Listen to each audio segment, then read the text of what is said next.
Hello, my name is Jordan Manaki, and this is my Reflect and Connect on Chapter 8 of the Hamann and Gillespie textbook. Um,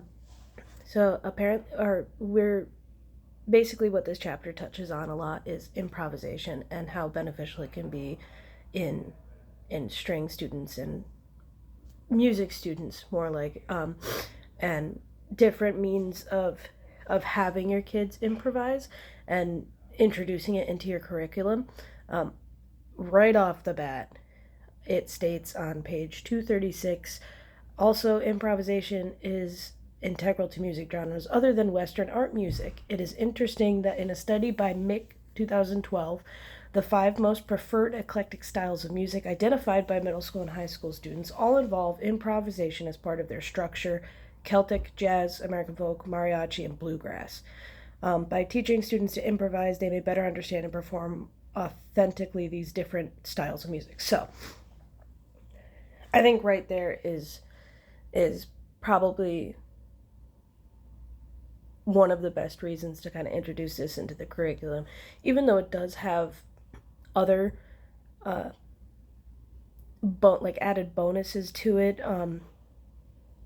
The fact that it teaches your students to create, that your parents will love to watch their kids create, because look at my daughter, look at my son, being a genius up there with his violin and making up his own things. And the benefits of, like, educationally, the benefits. I think just the fact that most middle and high school students adore it and really have a good time with it is like a great reason to introduce it into your curriculum. Because I mean, as much as, like, there are certain things that even if kids don't like it in music, you kind of have to teach it. So for example, I was a kid who really didn't like doing their scales. I hated doing my scales. But I also know that I had to learn all of my scales to make it easier for sight reading, for being in playing in the right key when I'm reading music, things like that. So even though there's things that we have to teach that kids might not be super fond of, music is supposed to be fun. You're supposed to enjoy yourself when you're playing music. It's not supposed to be this terrible, awful thing. So kind of almost tricking your students into learning, I think, is a great way to approach this. When looking at, I apologize, I'm clicking through my textbook right now. When looking at the different ways to improv, though, I noticed that some of these seemed really great for an elementary orchestra or elementary string students, and some of these seem really like a stretch. Like, I feel like in order for me to include some of these, like, improvisation ideas in my classroom, I'd have to be a fantastic teacher to be able to teach them beginning strings and stuff like this. So, kind of give an example, there's a way to improv where, for example, to start out, like when we're first doing improvisation, I give the kids 2 notes that they can play. So I play a drone, and there's 2 notes that you can play, and you can improv on those 2 notes. And then once we get used to that, we'll add a third note and a fourth note and make it very simple, but also really fun. There's a lot you can do with 2 notes, and even more you can do at 3. So I feel like that's a great thing to do with elementary students, especially if I'm, like, let's say I'm introducing, or we're working on our fourth finger, so for violins and violas, and I play a drone, and I tell them that, okay, you can use G, and you can use your fourth finger A. So they have to improv on that fourth finger, and it kind of makes it fun for them to learn, and it helps me kind of reinforce that idea of fourth finger. And it also helps them learn how to kind of hear intonation without them knowing. I know it didn't.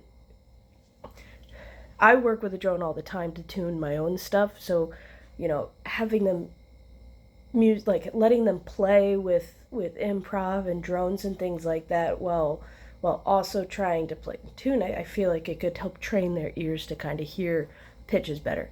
But one of the ones that I thought was a bit of a stretch was the idea of having them improvise over chords and teaching the kids, 1, 4, 5, 4, 5, 1.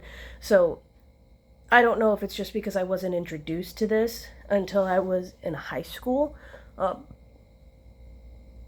but even I'm still sometimes confused with music theory and chord progressions and things like that. I personally don't get it. I haven't. I digress. But unless we spent a lot of time working on chord progressions and what pitches you play in a one chord and a four chord and a five. Keep in mind we're also teaching them how to play the instrument in the first place, and different notes and scales, and it's very very like string basics at this moment in time. I feel like it's a bit of a stretch to have them do chord progressions as an ensemble and play chords and then also have somebody improvise.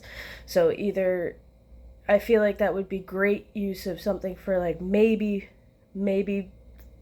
6th grade, maybe late 5th grade, early 6th grade, when I've had the chance to kind of work with them in with their scales and other things, and maybe we like at that point we had experience improvising. But I feel like it's kind of a stretch to have them do that in 4th grade or even early 5th grade. We could try, I just don't know, because I don't have a 5th grade class in front of me. I'm honestly not sure how it would actually go. Uh, it never hurts to try. Plus, I think it would be good to introduce students to this idea of music theory earlier on to make it easier to understand. Um, and then I really did like the ostinato one, because that takes some of the pressure off, especially with little kids and um, maybe peer pressure. So being a little version of myself, I would be terrified to improv in front. I'm terrified to improv in front of people now, and I'm 21 years old in college. So um,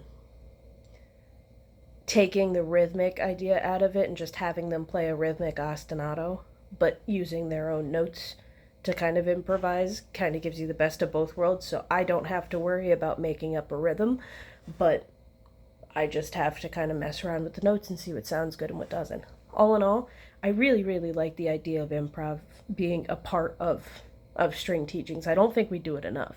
Even if we did it once or twice a week, I still don't think that's enough. I know some kids just like creating, some kids like the classics, but I think it's very beneficial to kind of teach students how to do this, especially with music nowadays, and it's supposed to be fun. So give them something that is fun.